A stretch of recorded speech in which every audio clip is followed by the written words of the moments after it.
Go. Hey everybody, this is Petey, and we also have Calvin Ellis ready to rock. Love the picture. and Snowy. Snowy, it's about Snowy, time. She's appeared in when I was trying my test.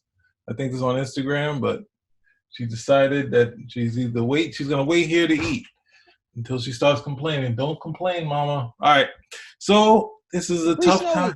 Snowy. This is a tough time for everybody, and we had to talk about your local comic book store and the struggles since Diamond. Well, you know most of the history. Can you go over the history for us? Of the local comic book store? Not the entire history of what's going on right now. Oh, okay. Well, hold on. But in order to just to give it some scope, we do have to go back. Now, You're gonna go back originally, still? I gave you the chance to just go in, but you're gonna go back. I'm not trying All to right, get, so I'm not trying to get, I'm gonna chime in where I can. Keep going. yeah, you can. Anyway, well, for those of you who are not in the know, there was never any such thing as a comic book store originally. You had a newsstand, you had a grocery, you had a pharmacy, there was a spinner rack. That's where you got your comics. However, this all changed, okay, this still changed late 70s, about the 80s, where Marvel DC decided that instead of doing business as they would do with the newsstands, where they would actually take back any copies that weren't sold, that they could actually sell them directly to comic stores who would take them, and they didn't have to deal with any returns. So, they made all of their money up front and they were fine with it. Comic book stores, probably the first one I ever went to was Forbidden Planet over here in New York City. But comic book stores was a specialty store for comics. You went, they had comic books, they had back issues, they had comic book related items, toys, and these became a staple for comic book collectors. If you wanted a comic book, after a while, you didn't even think of going to the newsstand or the grocery store or the deli.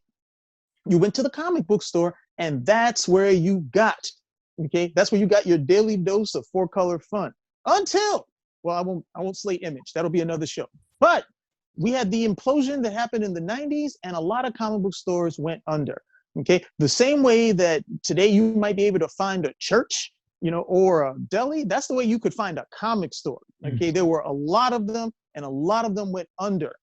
After in the 90s, during the 90s implosion. However, the guys who were better businessmen, developed good relations, understood the comic book market. Those guys survived, and they continue to give us our four-color fun on a weekly basis, if not daily basis, for some of us. Now we're looking at a situation that was neither caused by greed or nepotism or poor business practices or anything else. This has been caused by Mother Nature, where for the first time in my life, there will be no new comics. And this is going to directly, I know a couple of comic stores have already closed, not necessarily in New York City, but some stuff I've heard outside. But this is going to directly affect comic book stores, as because of the coronavirus, Diamond has released a statement saying that they're not going to be shipping any new comic books after this week. So comic book stores that stay open by having new material to offer people every week are going to be shutting their doors, as they don't really have that lure that's needed for them to come in. Now, one other thing I'll say: some comic stores are strictly comic stores, but others, have back rooms where guys would get together and they'll play card games. Some comic stores would sell other items such as video games, skateboards, do skateboard repair. So a comic book store a lot of comic book stores now, just to stay vibrant within business, to diversify, they weren't selling just comic books any longer. So a lot of those other services, the ancillary services, will be lost with the shuttering of the comic store. And I'm saying shuttering. There are some stores that you're going to see open back up, but I'm thinking we're going to see a good number close, because some were right there on the line anyway. And that has been your moment of history with Calvin Ellis. Well, the hope is, because many small businesses are going through the same thing, that it'll be just sort of a hibernation period, which of course it's not. Bills have to be paid, but be something similar to that, and then maybe most, or if hopefully a lot of them will be able to start again. And ultimately, the face of selling comics has changed over the years. So this portion of no new comics, the store struggling, basically outside of you grabbing a quick, ordering a pizza to pick up, is, most of your small businesses are going to struggle. Your local business has a lot of different things that have the same struggle as a comic store. So ultimately, we're just saying, some bloggers are out there supporting, and they're going out to their store, because some stores are still open. Some stores, obviously, protect yourself, cover up as much as you can, your hands and the face mask if you have them, do that sort of thing, support and buy what comic, because in the comic stores, they have, as Cal just said, you have your toys, you might not be playing cards now, but you still have your nice gift. You can go out and get yourself the John Stewart Green Lantern. They got a lot of stuff. They got all these books. But we also wanted to chime in because many other pros have found a new market in the crowdfunding. And now there's a war between the comic book companies and the crowdfunders and stuff like that. And you can see there have been many successful crowdfunding events between different artists like Graham Nolan, Steve Ditko when he's alive, but Robin Schneider's still doing stuff, selling Ditko's books via Indiegogo. And then you have the bigger ones, which of course there are the Ethan Van Sciver, and you have your boy Richard Meyer. Now they have been at a war with a lot of people, and they've been kind of predicting the worst for comics. And I'm not predicting, they're wishing for it. That's the hard part of it. And not just saying they found another venue, because at one point there was no comic store. There was just the newsstand, and then maybe someone had some back issue somewhere. But at some point they developed the comic store, which helped save a lot of low-selling titles and ultimately really helped the comic industry. And then put a lot of, bringing, it's almost similar to, as Cal was already saying, but similar to having, you had your newsstands for your casual fan to come pick up, and then the fans like me and Cal. Yeah. And hardcore fans, you went to the comic store. You got back issues of books, because obviously Stan Lee was talking about back issues, so we were like, oh, there's the issue I missed. And that was the thing. As a kid, you're in your parents' schedule, so you're missing books. You're not on that until you get to the point where you go to the store on your own and you pick it out with your allowance or your Christmas money and figure this stuff out. But and the comic store was complete. If you went to to be honest, the newsstand for me was secondary. If I went to the comic store and the comic store didn't have it, then I might go to the newsstand to see if there was some stragglers sitting over there. Okay, it used rather than the opposite, because it used to be, if you went to the newsstand, you might say, "Oh, you guys don't have any more? Yeah, we're sold out."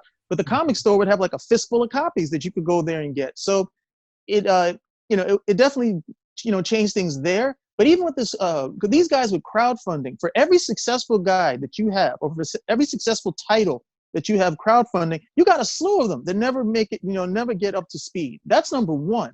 And then number two, a lot of those guys who are doing crowdfunding sell their stuff in the comic stores. Okay, they may sell some online in here, but they also benefit even from just it being seen inside of a comic store. Two, a lot of those things, crowdfundings, and I've noticed this is a double dip, because they go to people and they're saying, hey, we got this new book coming out. We would love for you to come over and donate some money towards it. So they benefit two ways. One, they get the donations, so they get all the money they need to publish the book, and then they sell it. So they get all the money that way too. So they never spent a dime on this. Guys paid, in some cases, guys paid twice. You paid money to help them publish the book, and then you paid money when you bought the book again. So that practice I've never seen called out. I've never seen, well, look, if you donate, okay, we're going to donate and we're going to get this book out. And then maybe we're going to do this for 2 or 3 issues. And then once we're up and running, we're going to let this go by sales alone. These guys live on crowdfunding. Okay, they live on, and then I know how much it costs to publish a book. Okay, I know how much it costs to publish a book. I see the amount of money these guys are raising. You could publish 3, 4, 5 titles based on what they raised for that one book. No, that money gets pocketed and they're coming right back. You're like, okay, we got issue 2 coming out. Who's going to give us some help or something of this nature? And I'm not going to say any names specifically, but you would think some of the bigger people who are successful with this would not need to keep coming back to crowdfunding. But crowdfunding, it's not just how they publish the book. That's also, that's pretty much how it's like an honorarium that they're receiving, from the people who read their stuff. It's like, we love this so much. Not only are we going to buy it, but we're also going to subsidize you as, we're going to subsidize you as little patrons in order so you don't have to have a regular job like me or you, so we can't get these comic books that we want, sold to the public, at least not yet. So I know these guys, anytime I just don't like the holier than thou attitude, because I know they pocket a whole bunch of the money and it's not all used to public. It's, in some cases, I know, probably more than some cases with the more successful ones, it's not all being used to come out with this, wonderful product. These guys still have to eat, they still have to, pay rent. They got to live. They got to put gas in their car. And all of that is coming from all of that in some cases is coming from the crowdfunding. So this is not this, it's not this pure entity at the end of the day, because whether you work for DC, Marvel, or you do crowdfunding, you're still going to have a place to live. You're going to need food to eat. You're going to need, petrol inside of your automobile. So I never agreed with that at the end of the day. It was a different source, fine. But they still benefit from the comic book stores. And some of these guys are here now, they're sneering, ha, ha, look, finally, now what are you going to do? I hated Diamond for years. And I'm like, okay, I understand if you've had a bad experience with somebody at Diamond or Diamond's practices, but my belief is that you still love comic books, right? Okay, why would you be happy? Why would you be happy and tap dancing on the eyelids, okay, of something that overall is going to, even if it's just for a short term, going to not be beneficial for comic books or hurt comic books at the end of the day? You would think, let's do some crowdfunding to see if maybe we can get some way to get these books still published and in the hands of people who want to read them. That right over there, I haven't heard from from anybody at this particular instance. They also seem to forget that we can still receive comics digitally. And that would be, for me, a real sign of people wanting comic books for the reason that you and I got into them when we were kids, that you actually want to read them, and that you actually have an interest in seeing, hey, what's Superman's latest adventure? Or let me try this, as opposed to I need to track this down for the collection. I need to get this because of the latest variant cover. Oh, I can flip this and, make a ton of money. Oh, no, punchline. I don't want a fear of missing out. This right now gives a great chance for anybody, be it crowdsourced or one of the big two, or, however you want to look at it, to put out material and say, hey, look, why don't, we can keep your appetites wet with the stories at this point. And then, when we're back up and running, you can go over there and you can add these great little bits to your collection. Well, one of the things you talked about it a little bit earlier there.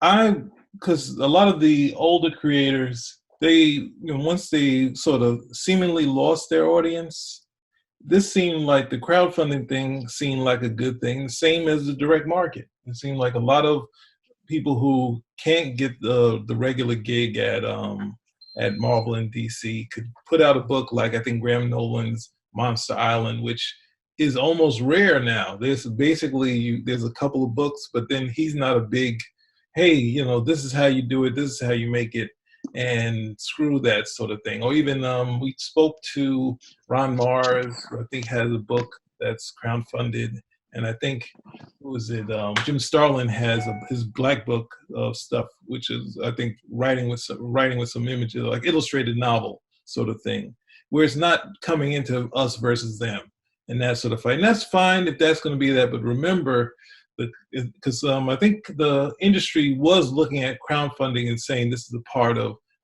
how much the comic books are selling. So they were using that as saying this is what the market is now. So it's saying this is a viable form of making your money.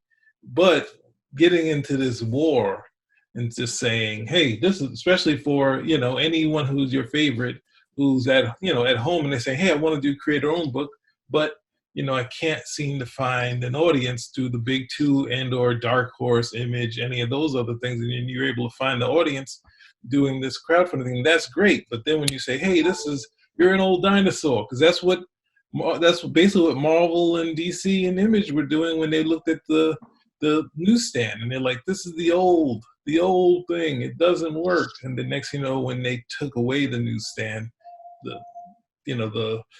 it sort of went down. So we have to embrace all forms, because comic books have been struggling for a long time. And, when they come back, we should come back. As many comic stores come back, even if they downsize, because I know Midtown has 2 stores, and they had to downsize to 1. because New York is obviously a big market as far as, like sort of being the land out there. Somebody, You're saying you're Hmm? saying if you're saying if Midtown has to downsize, or that Midtown is going to I downsize. don't know if they are. I mean, they're still open right now. They have product in there. So hopefully, because that's the place I go to, the one on 7th Avenue. That's the one when I find the morning, I'm going in early. No, Midtown should be okay. Midtown has, I'm hoping. unlike Midtown could close and they would probably still be okay because Midtown has a very robust online presence. Hmm. So, to be quite honest, Midtown could get new books and they could mail them to whoever wants them. That's one of the reasons why Diamond isn't shipping to anybody, because unless you had an online presence like Midtown or My Comic Shop or Things from Another World, you wouldn't be able to service your people, which means, okay, everybody's going to Midtown or the online sites. The prices would get out of control, ridiculous, because everybody still wants it and only 3 or 4 places are selling it. So, I mean, Midtown would probably take some hit from foot traffic, but Midtown, I think Midtown would probably be okay because, again, they can sell and they're going to sell.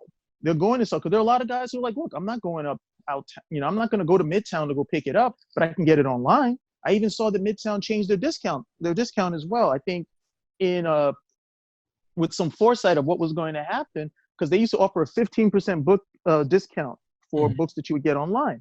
That's now changed to 20%, Yeah. which is pretty much the same discount that I would get from my local comic store. So now it becomes, well, do I go out to my local comic store, roll the dice that I'm going to pick up somebody's death virus, or do I just order online and have it delivered to me?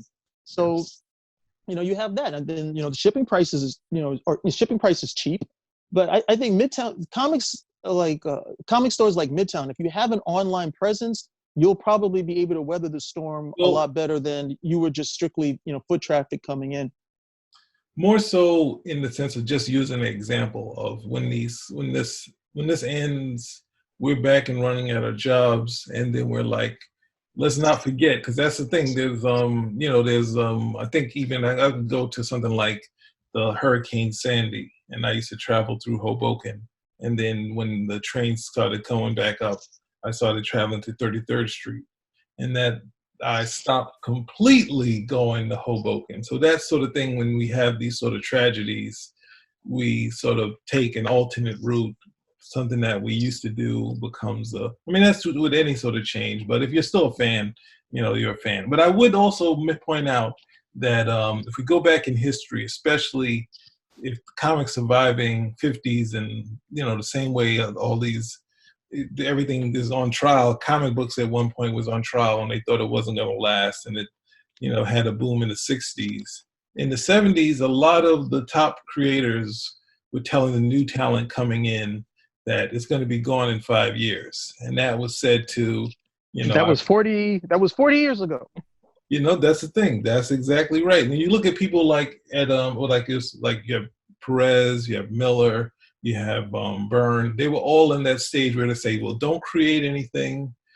There's not going to be here. You can't own anything. So going into it, all of the young Turks from 75 into the 80s, there were no royalties. And they were like, the people telling them, save this for your warp. That's, this other thing. You're not going to be able to own it. You don't want to give them their own Spider-Man. And these guys came in and said, I just want to do comics. And I guess they all went to the top page rate. And then at some point, things got a little better and they started giving them royalties. So that's the thing of sort of looking at it for the joy of it. As pros, for us as fans, we can have a little faith also. Yeah, I'm surprised to hear that, because I know guys like Elliot S. Megan and some of the other DC cats, especially around the time of when they were fighting to get money for Siegel and Schuster, or to to get them remunerated, as equitably, I suppose, as it was possible or was going to happen. They had changed it so comic book creators did get royalties and such, but at some point it just died out. The guys stopped fighting for it. They just were like, hey, if I get some money, that's fine, and if I don't get some money, that's fine. That might be because guys were telling them, hey, don't expect this to last. So why should I care about royalties if this isn't going? If this isn't going to be around, I guess why should I care about royalties? That's not where the mind is going to be at But again, most of the guys, I have never known anybody who got into comic books for the money. Most of the guys, it's like teaching.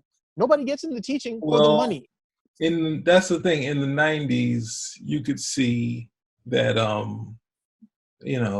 you could see, well, let's go from the 80s, because the biggest sign of sales happening and royalties was when the X-Men started blowing up. And Paul Smith, and it's in old interviews, you can find it. He had creative differences with Chris Claremont and was going after 9 issues.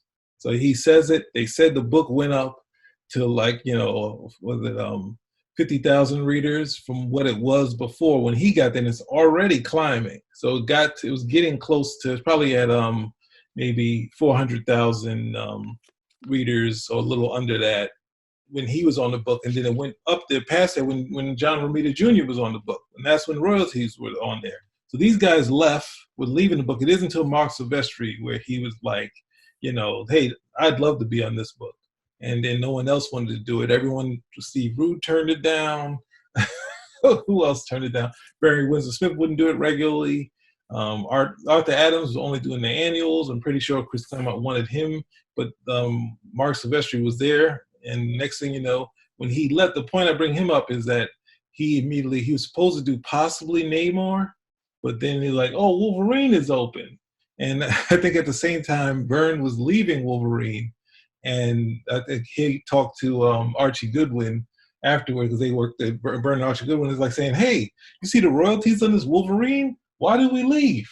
So Mark Silvestri jumped to that. And then you hear him talk about Image, that he said there was nowhere else to go after these 2 books. And it's just like, then we wouldn't have, like Byrne moving to what people thought was a low selling in the Fantastic Four, or Perez moving to Wonder Woman, or this sort of thing where people just like saying, hey, I want to just take this stuff on. So there was a period where, I would sadly point out Greg Capullo, who was one of my favorites. He was doing X-Force, and he was like, I would do Fantastic Four, but the royalties, there's no royalties. Like, if you're that pop, I mean, obviously they weren't promoting him at that period, but I think he could have brought the book up to being a big seller. So I think that's what kind of was lost at that period, where they needed something like Heroes Reborn to sort of say a big promotion to say that. But Jim Lee doing a Fantastic Four would sell no matter what. But that's one of the things that period, I just bring up that 90s period where they were like looking at it and saying, hey, I think Rob Liefeld said, hey, Todd McFarlane lives right by the beach. I said right by the beach. So it's like saying this is about money. And that's what they used to, kind of kill Byrne for, and say, oh, he's only in it for the money. And he's like I'm doing the Thing series. He's saying no more X-Men. Said, look at, he's only. But that's the harder thing. And I guess we're going to end this here. We're just going to say, we just hope everything gets back into normal. Well, everything will. Everything will. And, just hope for the best and stop wishing for the worst. Stop being that comic book hater. It's comic books are great, but then when you get to like the underbelly, the bad side of it, it's the haters, yes, and the trolls, the jerks. And it's worse now because these guys can come out and say whatever they want online. Especially if you have a following. A lot of these guys aren't very discerning. They're just like, oh, who said that? Well, I swear by that guy. So obviously it must be something there to it. And they're not really thinking on their own. They're just going with whatever sounds hot. And then maybe 5-10 years later, they're like, hey, what the heck was that? What was that all about? Or you don't have comics and you're like, well, then they can argue about, well, this was the downfall. And no, you were the downfall. Yeah, you were the downfall because you listen to this. You listen to this stuff. Mm-hmm. One of the things I hope that a lot of people remember, there's all different types of comics. Okay, many people think they're only superhero comics. Like, no, there's all different types of comics. You got your indie comics. Okay, you definitely have a lot of manga that's come along. You have so much to choose from. Whereas if you're unsatisfied with what's coming out of Marvel or DC, there's plenty of other stuff to read. The trouble is, most of the people who are unsatisfied, okay, with Marvel and DC, or dissatisfied rather with Marvel and DC, they aren't looking for anything other than Marvel and DC. So all that bile just comes right at them. They may read an indie title, but at the end of the day, what do you want? You want Spider-Man to be cool. You want to read Spider-Man and enjoy Spider-Man. And that's a process because, every so often somebody gets on Spider-Man and it's great. And then you have your lows, that where you're like, man, what the hell is going on? I know I'm there with Superman right now.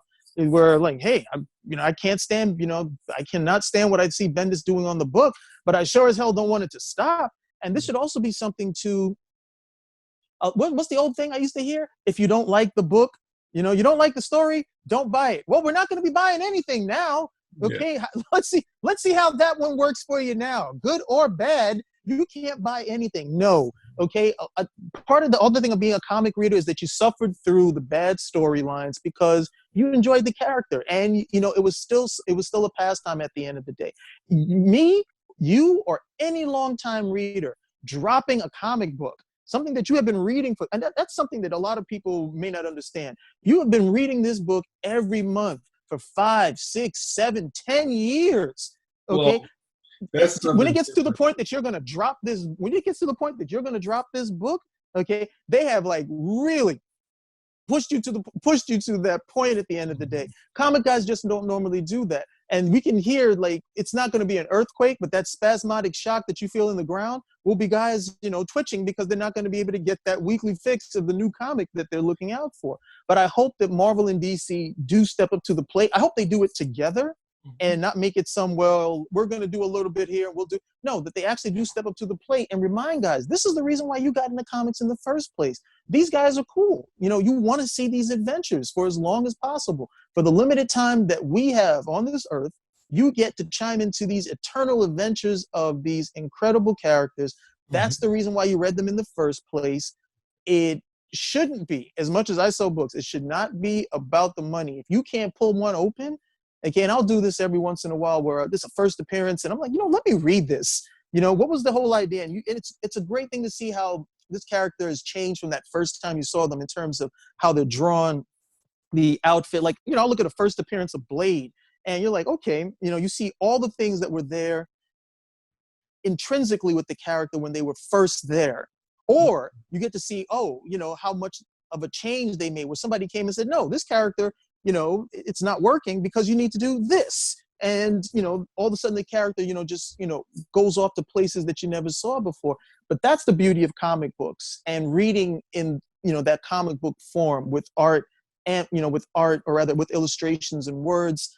And, last time I checked, if you're into comics, you love that stuff. So not being able to have new comics, I mean, there's still plenty of back issues to go through, but not being able to have new comics, I would hope solidifies and unifies comic readers and saying, look, we are ready. When this stuff goes by, be it a month, be it 6 months, we're going to be ready. Wallets are going to be open. We have everything to gain from you guys coming back, and they'll put aside a lot of that comic, great. If you don't get any new comics, with the exception of the guys who are doing crowdfunding, how's that any different than Marvel and DC dominating the market like you were talking about? Now you got, a couple of guys who are able to put out, and this is the fare that you get to choose from. It's, it's very relative at the end of the day.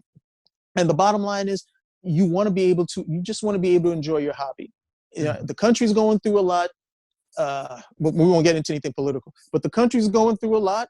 Okay. A lot of people are being asked to sacrifice in terms of proximity to their loved ones. A lot of people are being asked to sacrifice in terms of their income.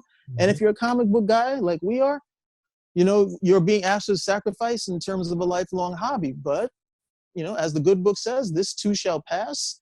But, let's try to remember what brought us here in the first place. And nobody should be licking their chops with delight that, new comic books aren't coming out next week or for the foreseeable future. So I'd like to thank you. We're going to talk more on this possibly at a later date, but we'll have some more stuff for you soon. See you later. Spinner Rack out. Until next time.